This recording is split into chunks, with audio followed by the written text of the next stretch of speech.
πάντα με ενδιαφέραν τα παιδιά και θεωρώ ότι στις μέρες μας ξεχνάμε πάρα πολύ τα παιδιά και τους εφήβους. Νομίζουμε ότι τα προσέχουμε πολύ.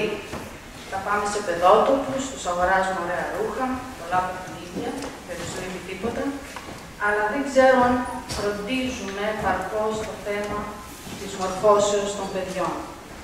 Και αυτό δεν είναι κάτι που μπορούμε να αφήσουμε μόνο στο σχολείο, πρέπει να ξεκινήσει από την αρχή της γεννήσεως και νωρίτερα βέβαια, όλοι ξέρετε ακόμα και τους μήνες της κλήσεως πόσο σημαντική είναι. Αλλά είναι κάτι που πρέπει να μας απασχολεί όλους, είτε είμαστε γονείς, εκπαιδευτικοί, παππούδες, οτιδήποτε, θείοι, Έλληνες. Το θέμα λοιπόν είναι η επίδραση σε εκμαθήσεως της αρχαίας ελληνικής γλώσσης, στην ψυχοδιανοητική ανάπτυξη των παιδιών, της πρωτοβάθμιας εκπαιδεύσεως. Είναι ένα θέμα που δεν έχει ερευνηθεί ποτέ.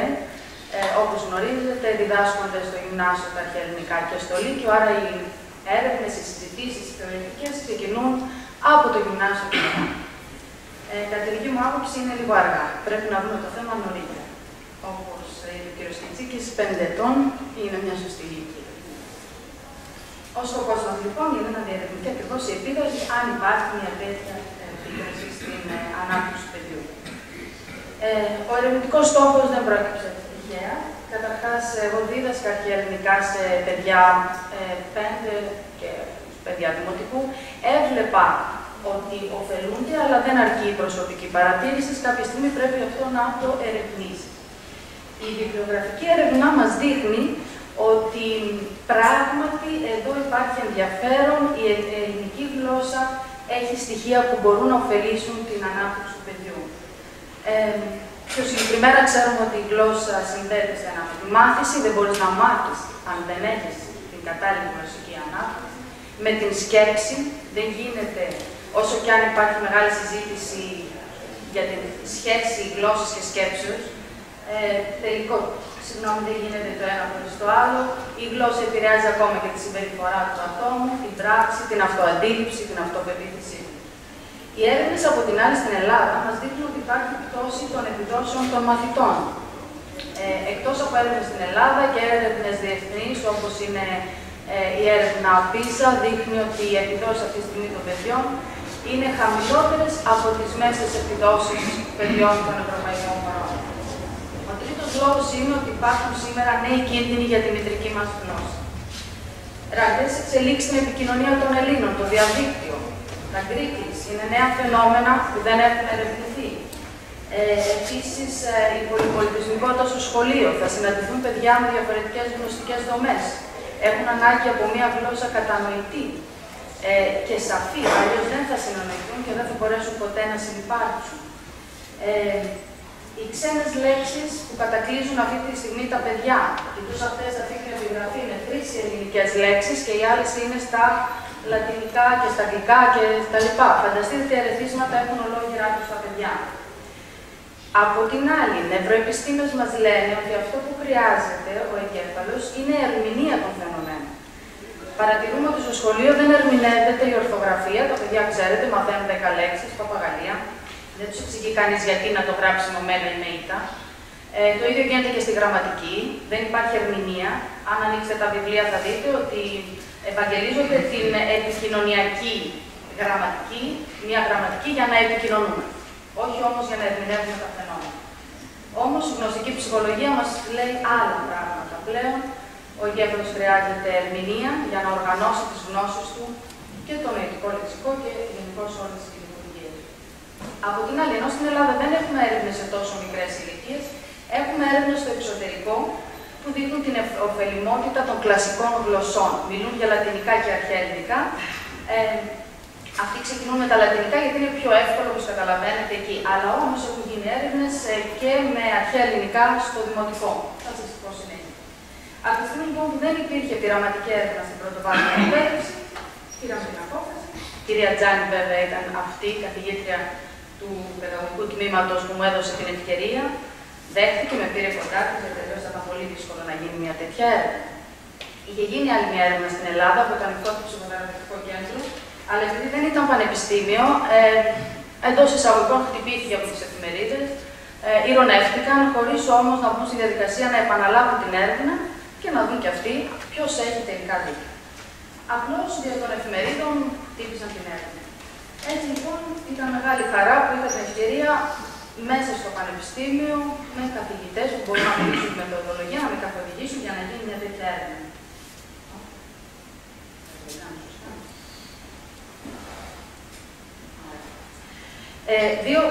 Μόνο δύο διαφάνειες θα σας δείξω, γιατί επιμένουμε στην αρχαία ελληνική γλώσσα. Σας είπα ότι έχει κάποια στοιχεία που δεν θα βρούμε εύκολα σε νεότερες γλώσσες, όπως είναι η προσοδεία. Δηλαδή, εδώ βλέπετε οδύ, άδο, είναι ένα χαρακτηριστικό της ελληνικής γλώσσης, όχι μόνο της αρχαίας ελληνικής βέβαια. Το ότι έχουμε τα μακρά και τα βραχαία, διαφορετική τη διάρκεια, έχουμε τους τόνους, το λεγόμενο πολυτονικό προσπαθεί να διατηρήσει, να δείξει στους Έλληνες, γι' αυτό και κάποια στιγμή χρησιμοποιήθηκε τη μουσική αυτή της γλώσσης. Και σήμερα οι ερευνητές μας δείχνουν πόσο σημαντική είναι η μουσική για τον εγκέφαλο. Βλέπετε εδώ ότι κατά την ακρόαση ενεργοποιείται ολόκληρος ο εγκέφαλος. Όταν ακούσω δηλαδή όχι μόνο μουσική, αλλά και μία μουσική γλώσσα που έχει ρυθμό, που έχει αρμονία, που έχει αυτή την διάκριση των μακρών, των βραχαίων, το ύψος και την ένταση. Και βλέπετε εδώ ότι ενεργοποιούνται μέρη και του αριστερού και του ημισφαιρίου.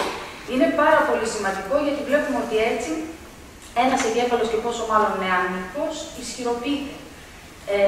Ο κ. Ευθυμιόπουλος που ήταν στην Εξεταστική Επιτροπή, όταν είδε αυτή την εικόνα, μας λέει ότι αυτός ο εγκέφαλος μπορεί να αντέξει ακόμα και μια χημική προσβολή. Αν κάτι δηλαδή συμβεί, γιατί αιματώνεται, διότι οξυγονώνεται και θα είναι πιο ισχυρός ακόμα και σε χημικά. Αυτό δεν το ήξερα, το άκουσα την ημέρα εκείνη.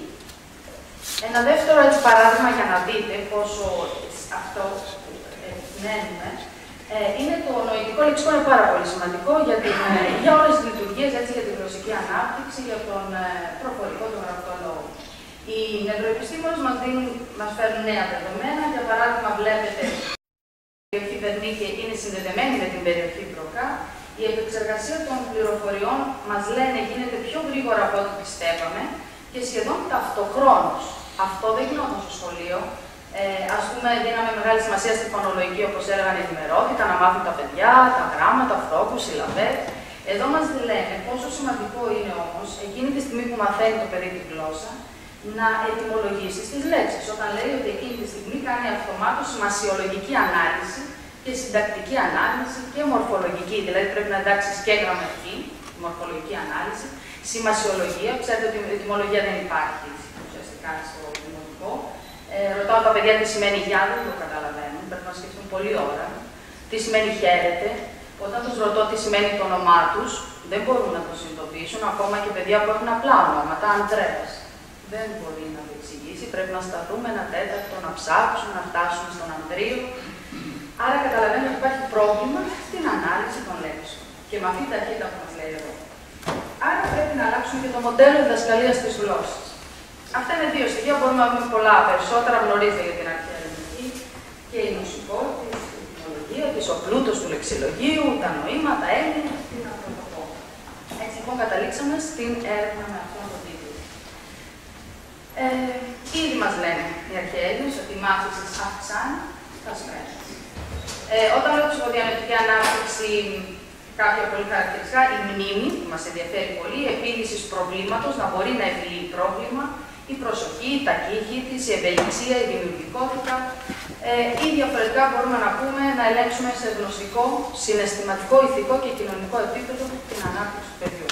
Στην έρευνα δεν γινόταν να τα ελέγξουμε όλα αυτά, γι' αυτό επιλέξαμε το γνωστικό και το ηθικό, που το θεωρώ πάρα πολύ σημαντικό, γιατί από το γνωστικό επηρεάζονται και τα υπόλοιπα επίπεδα, και το ηθικό, γιατί ζούμε σε μια εποχή με κρίση αξιών, τα παιδιά δεν έχουν που να στερεωθούν, όλα είναι πολύ ρευστά. Όταν λέμε βέβαια γνώση αρχαίας ελληνικής στο δημοτικό, εννοούμε αναγνωστική επάρκεια απλών κειμένων που είναι σύμμετρα με την ηλικία των παιδιών, όπως είναι η μύθη του Εσώπου. Η κατάκτηση του πολυτονικού, ακριβώς για να κατανοήσουν και να γνωρίσουν αυτή τη μουσικότητα, η οποία υπάρχει στον λόγο τους, αλλά θέλουμε να γίνει συνειδητό. Η ετυμολογική προσέγγιση των λέξεων, όπως σας είπα, η κατανόηση της διαχρονικής πορείας της γλώσσας, δεν βάζουμε όρια, όπως γίνεται στο σχολείο, σε μια έκθεση απαγορεύεται να γράψουμε λέξη με λόγια κτλ. Το πρότυπο είναι Παπαδιαμάτης, είναι Όμηρος, όλα. χρησιμοποιούμε τα πάντα γιατί ο στόχος είναι όχι απλώς η επικοινωνία, είναι μια βαθύτερη κατανόηση. Και η ερμηνεία, όπως σας είπα, της γραμματικής και του συντακτικού, να ερμηνεύσουμε όλα τα φαινόμενα, ακόμα και της ορθογραφίας. Το χέρι που θα διαβάζουμε στον Όμηρο και να έρθουμε μέχρι σήμερα και μετά αυτό το χέρι να το συγκρίνουμε με χαιρετισμούς άλλων λαών, να δούμε αυτοί τι εύχονται και εκεί θα καταλάβουμε και την ψυχοσύνθεση ενός λαού. Τι έρχεται, τι είναι πρωτεύον. Η ερμηνεία των φαινομένων, όχι μόνο περιγραφή, δείτε τα σχολικά βιβλία, αυτό που λένε είναι περιγράφουμε. Δεν ρυθμίζω τη γλώσσα, απλώς την περιγράφω στο παιδί. Αλλά δεν την ερμηνεύουμε όμως τώρα. Δεν είναι περιγραφή, γιατί υπάρχει να ακούει τη γλώσσα. Δεν πάει στο σχολείο την περιγράψει, την περιγραφή την πάει για την τηλεόραση και βλέπει. Στο σχολείο πας να ερμηνεύσει, να εξηγήσει το παιδί. Το σημαντικό επίσης είναι η επίλυση του προβλήματος που λείπει από ευνάσιο. Δηλαδή δεν δίνουμε τίποτα έτοιμο στο παιδί, αλλά κάθε τι είναι ένα πρόβλημα. Το τι σημαίνει το όνομά του, δεν θα το πω εγώ, θα το ανακαλύψω στο παιδί. Τι σημαίνει χαίρετε, θα το πω, ξέρετε παιδιά, σημαίνει αυτό. Πρέπει να μπει σε αυτή τη διαδικασία. Και όπως βλέπετε, εννοούμε κάθε δραστηριότητα που θέτει ερωτήματα, παρακινεί σε σκέψη και σε δράση.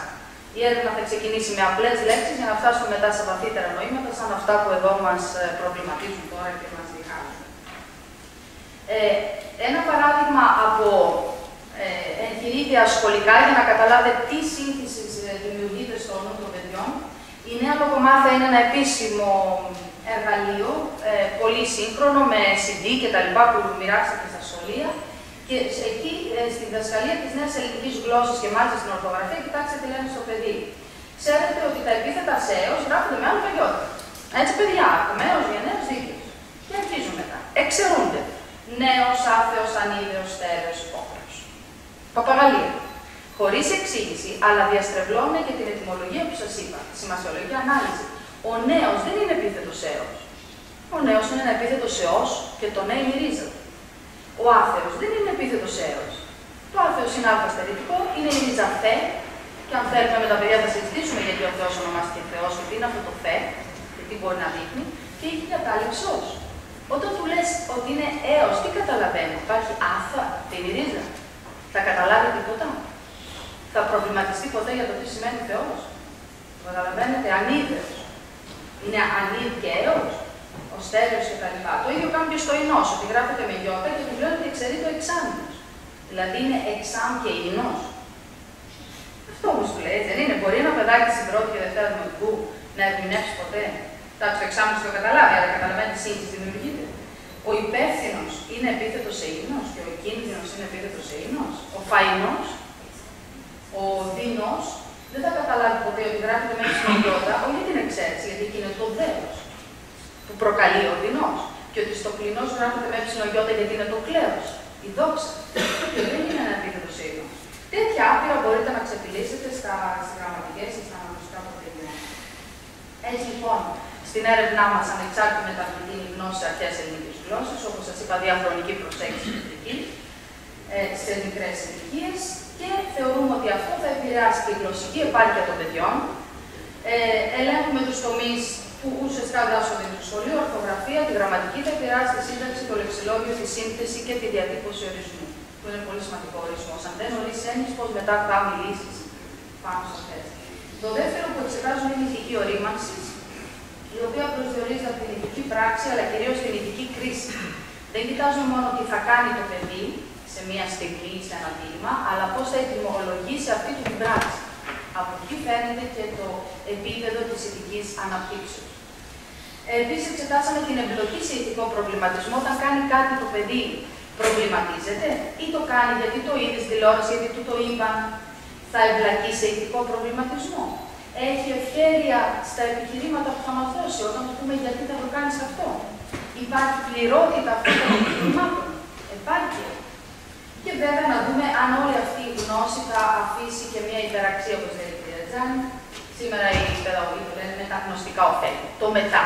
Αυτή η δασκαλία τι θα αφήσει μετά στο παιδί.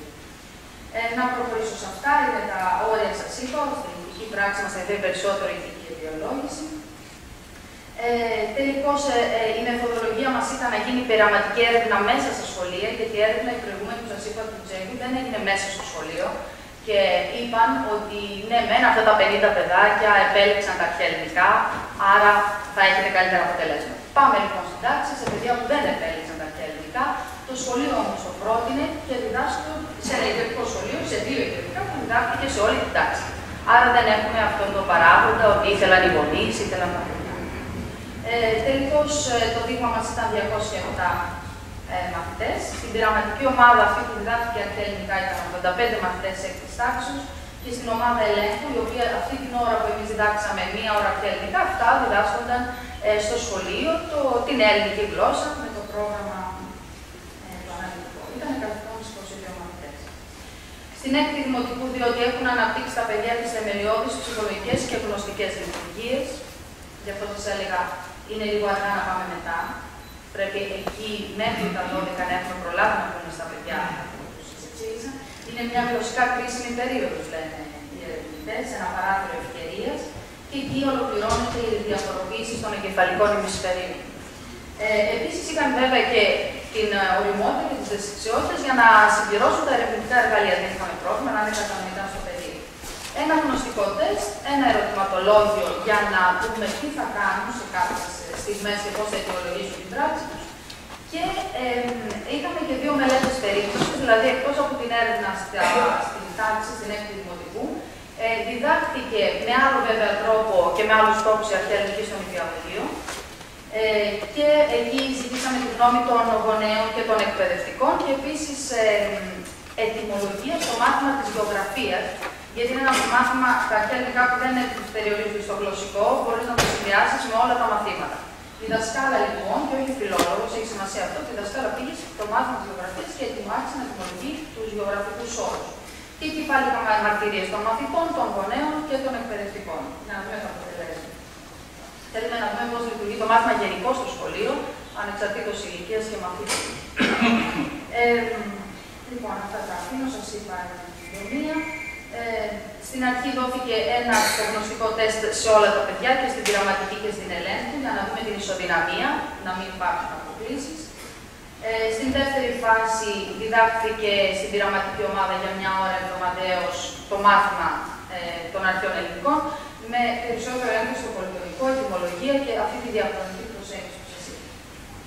Στην τρίτη φάση χορηγήθηκε και πάλι το ίδιο γνωστικό τεστ για να με αυτό που συγκρίναμε στην αρχή τα παιδιά και στο τέλος, που ήταν ήδη της 6ης δημοτικού. Δεν εννοείται ότι δεν εξετάστηκαν στα αρχαία ελληνικά, αλλά θέλουμε να δούμε πώς αυτό θα επηρεάσει γενικώς την γλωσσική ανάπτυξη και τα νέα ελληνικά των παιδιών.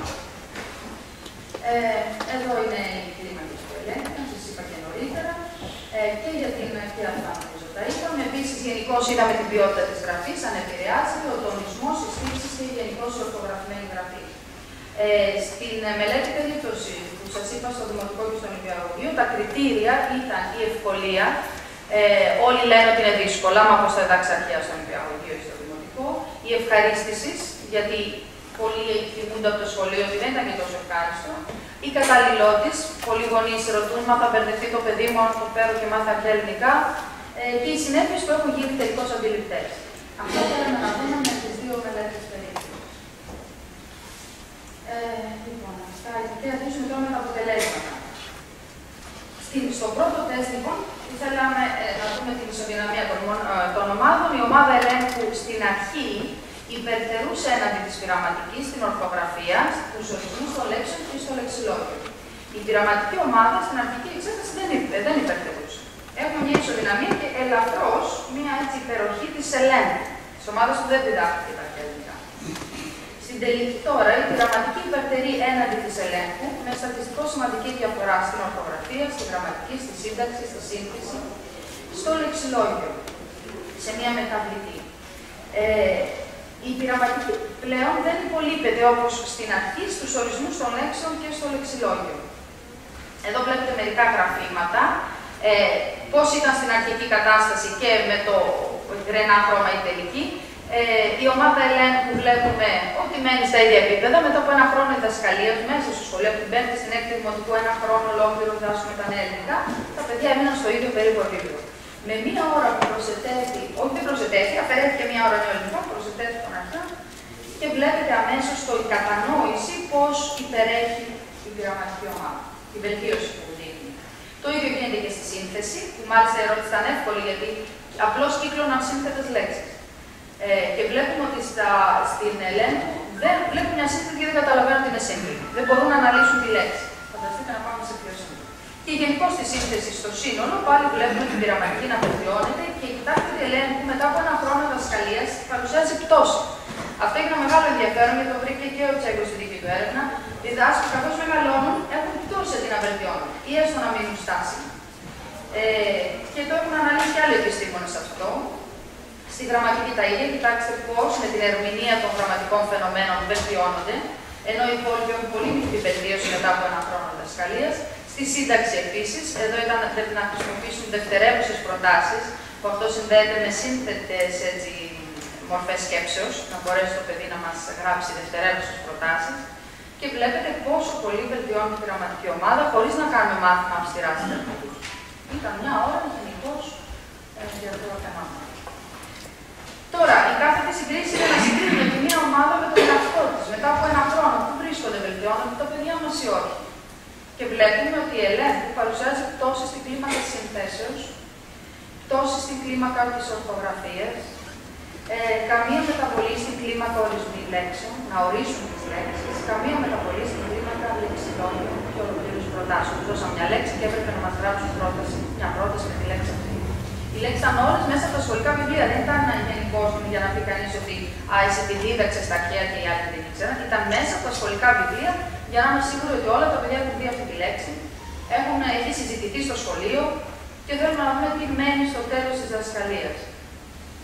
Επίσης, βελτίωση είχαν μόνο σε μια μικρή άσκηση έβρεση λέξεως, στο λεξιλόγιο και στη σύνταξη μόνο μετά από στάθμιση για φύλλο και επίδοση. Δηλαδή, αδύναμοι μαθητές ωφελήθηκαν μετά από ένα χρόνο διδασκαλία στη σύνταξη, αλλά όχι το σύνολο της τάξης. Στην πειραματική τώρα έχουμε βελτίωση σε όλες τις κλίμακες που εξετάσαμε. Βελτίωση είχαμε και μετά από στάθμιση για φύλλο και σχολική επίδοση. Ωφελήθηκαν και οι καλοί μαθητές δηλαδή, αλλά και αυτοί που ήταν αδυναμίες. Βλέπετε για παράδειγμα στους ορισμούς την τεράστια διαφορά. Η ομάδα ελέγχου μένει σε ίδια επίπεδα μετά από ένα χρόνο, η πειραματική βελτιώνεται πολύ. Το ίδιο και στην ορθογραφία των παιδιών, στο σύνολο της ορθογραφίας. Εδώ τώρα βλέπουμε τη μεταβολή, το ένα δηλαδή το παιδί στην αρχή και στο τέλος του χρόνου, τι μεταβολή έχουμε σε αυτές τις κλίμακες. Κοιτάξτε τις γραμμές. Στην πειραματική ομάδα να πηγαίνει ελαφρώς προς τα πάνω και η ελέγχου να πέφτει. Μετά από ένα χρόνο. Το ίδιο γίνεται και στην ορθογραφία. Ούτε καν στάσιμα, μια πτώση δηλαδή. Ξεχνούνται οι λέξεις της πέμπτης, του νομικού, κάποια από την Τετάρτη, γιατί δεν έχουν κατανοηθεί, δεν έχουν μνημονική συγκράτηση αν δεν κατανοήσει το παιδί. Το ίδιο γίνεται και στη γραμματική. Βλέπετε πώς βελτιώνεται, γιατί ερμηνεύουμε, όπως σας είπα, τα στοιχεία. Έτσι λοιπόν, συνοψίζοντας, βλέπουμε ότι ενώ στην αρχή ήταν ισοδύναμες οι ομάδες, στην τελική η πειραματική υπερτερεί και στην εμπλοκή σε προβληματισμό που σας είπα. Πάμε τώρα στο ερωτηματολόγιο, στην ευχέρεια των επιχειρημάτων και στην πληρότητα. Πώς δικαιολογεί δηλαδή την πράξη. Στην ευχέρεια, βλέπετε ότι στην ομάδα ελέγχου, στα αριστερά, μας έδωσαν τα παιδιά 1, 2, 3 το πολύ επιχειρήματα και ήταν πολύ λίγοι αυτοί που έδωσαν τα 3. Βλέπετε. Ενώ στην πειραματική, φτάσαμε στα παιδιά να δίνουν 2, πολλά παιδιά έδωσαν 3 επιχειρήματα, 4 έως και 5. Είναι μικρό το ποσοστό των 5, αλλά βλέπετε ότι προχώρησαν σε αριθμό επιχειρημάτων. Και εδώ φαίνεται η μεταβολή. Δηλαδή αυτό το 0 που βλέπετε στην ομάδα ελέγχου σημαίνει ότι από την αρχή μέχρι το τέλος του έτους δεν μεταβλήθηκαν. Αν μας έδωσε ένα επιχείρημα στην αρχή του έτους, ένα έδωσε και όταν τέλειωσε έκτη δημοτικού. Αν είχε δώσει κανένα έδωσε και στο τέλος. Ενώ στην πειραματική βλέπετε μία μετακίνηση, είναι λιγότερα τα παιδιά που έμειναν στο 0, δηλαδή στάσιμα.